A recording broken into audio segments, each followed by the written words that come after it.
کے وسیلے سے دعا کو پیش کرتا ہوں۔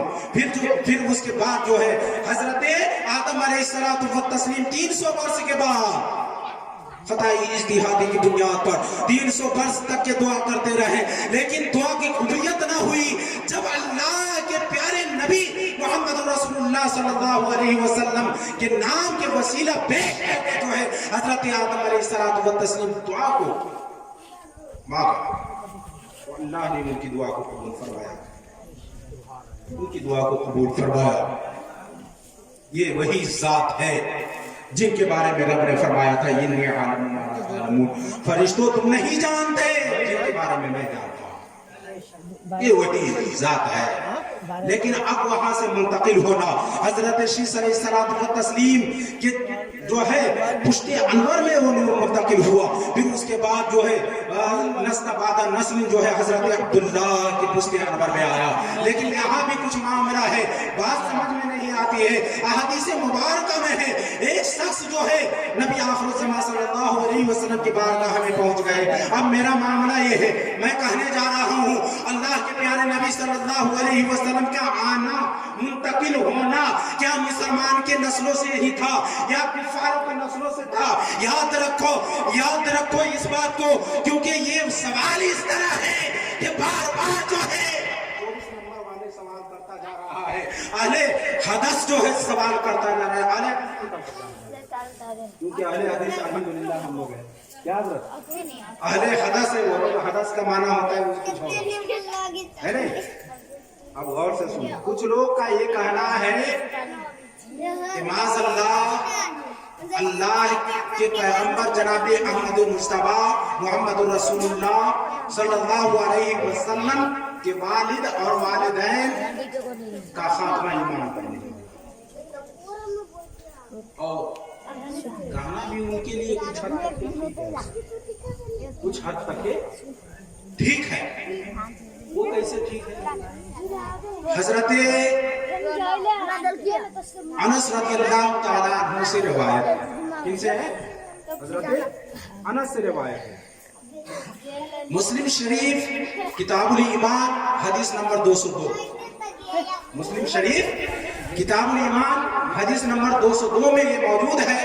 ایک شخص، ایک صحابہ آقا کے بارگاہ میں آئے، عریضہ پیش کرنے لگے، حبیب یا رسول اللہ این ابی، میرا باپ کہاں ہے؟ آقا کریم صلی اللہ علیہ وسلم نے ارشاد فرمایا ابو کا فی النار، تمہارا باپ جہنم میں ہے۔ اب ظاہر سی بات ہے حضرت، کسی کو اگر یہ مکمل خبر دے دی جائے، یقینی خبر دے دی جائے کہ تمہارے ماں اور باپ جہنم میں ہے، تمہارا تو ہوں گے، غمگین تو ہوں گے۔ پھر اس وقت وہ مرد جو تھے، صحابہ جو تھے، وہاں سے لوگ جیسے ہی کچھ آگے بڑھے، حضور نے فرمایا اے شخص جانے والا رک جا۔ پھر اس کو بلایا گیا، پھر آقا علیہ الصلوۃ والتسلیم نے ارشاد فرمایا، عبارت پہ غور کیجیے گا، یہ مسلم کی روایت ہے اور حدیث حسن ہونے کے بعد یہ حدیث صحیح ہے، یہ حدیث صحیح ہے حضرت۔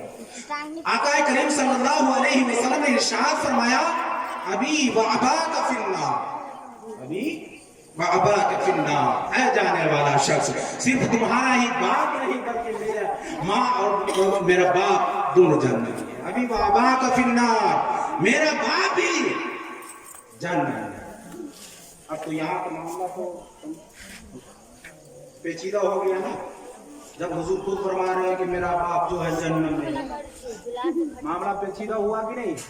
اور ظاہر سی بات ہے کہ جو مومن کامل ہوں گے اللہ انہیں جہنم میں نہیں ڈالے گا، اللہ انہیں جہنم میں نہیں ڈالے گا۔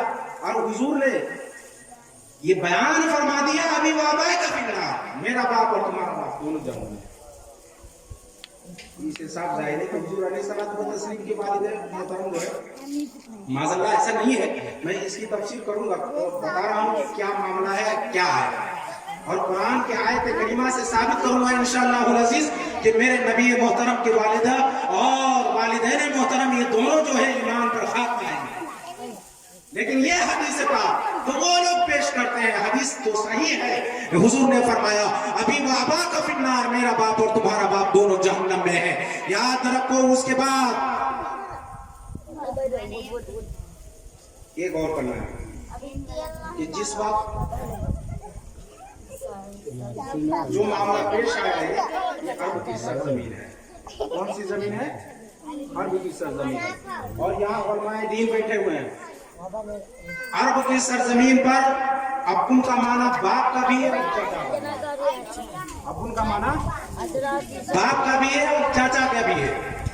اور میں نے اس حدیث پاک سے چاچا کا معنی کیوں لیا یہ بھی آپ کو بتا دوں. آقا کریم صلی اللہ علیہ وسلم نے ارشاد فرمایا، بخاری کی حدیث مبارکہ ہے، بخاری میں اللہ کے پیارے نبی صلی اللہ علیہ وسلم کا ارشاد گرامی ہے کہ نبی پاک علیہ الصلوۃ والتسلیم نے ارشاد فرمایا. ان سے سوال کیا گیا، یا رسول اللہ صلی اللہ علیہ وسلم اس وقت ابو طالب کہاں ہے؟ آقا کریم صلی اللہ علیہ وسلم نے ارشاد فرمایا میرا چچا ٹھکنوں تک کے جہنم میں موجود ہے، ٹھکنوں تک کے جہنم میں ہے. اس بات سے ابن سے مانا جو ہے وہاں پر ابو طالب ہے، اس لیے کہ حالت نبی پاک صلی اللہ علیہ وسلم جس وقت تشریف لائے تھے اس سے پہلے جو ہے حضرت عبداللہ یہاں سے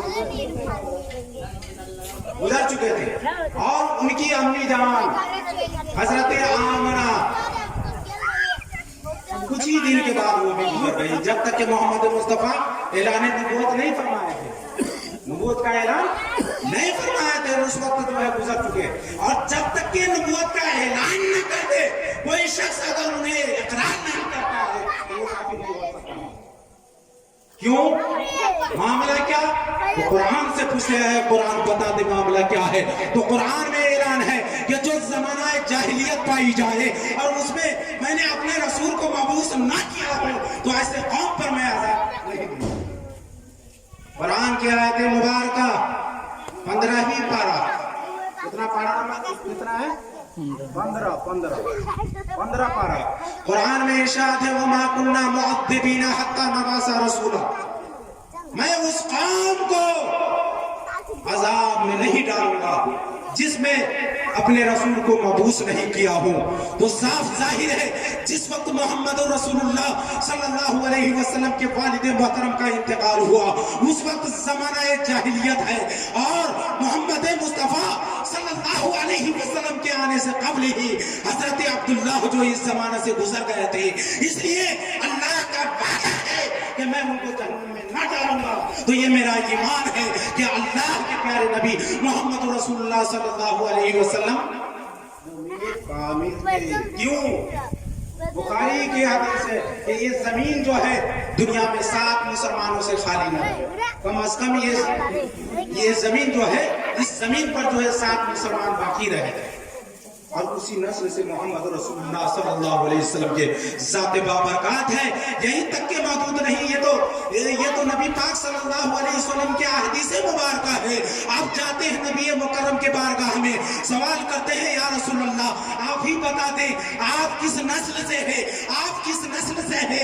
تو نبی آخر الزمان صلی اللہ علیہ وسلم نے ارشاد فرمایا کنت من اصلاب الطاہرۃ الی ارحام الطاہرہ. اے دنیا والوں یاد رکھنا ہمارا منتقل ہونا پاک پشتوں سے پاک نسلوں میں ہے، کسی نجس کنت من اصلاب الطاہرۃ الی ارحام الطاہرہ. میرا گزرنا میرا آنا پاک پشتوں سے پاک نسلوں میں ہے. اور پاک کون ہے نہ پاک کون ہے یہ قرآن سے پوچھتے ہیں. قرآن تو بتا دے. تو قرآن کا اعلان ہے ان المشرکین نجس. مشرک جتنے بھی ہیں سب کے سب ناپاک ہیں. دنیا والے کتنے ہی کوشش کر لیں پاک کبھی ہو نہیں سکتے. میرے آقا نے بیان فرما دیا میں پاک نسلوں سے ہوں. اب قرآن سے پوچھتے ہیں قرآن تو بتا دے کہ تمہارے حبیب جو ہے پاک نسلوں سے ہے یا ناپاک نسلوں سے ہے. تو قرآن میں رب فرماتا ہے دنیا والوں کسی اور طرف جانے کی ضرورت نہیں ہے. وَتَقَلُّبُكَ فِي السَّاجِدِينَ. میرے حبیب کا آنا سجدہ کرنے والے نسل ہی اللہ فرماتا ہے میں نے اپنے حبیب کو جو بھیجا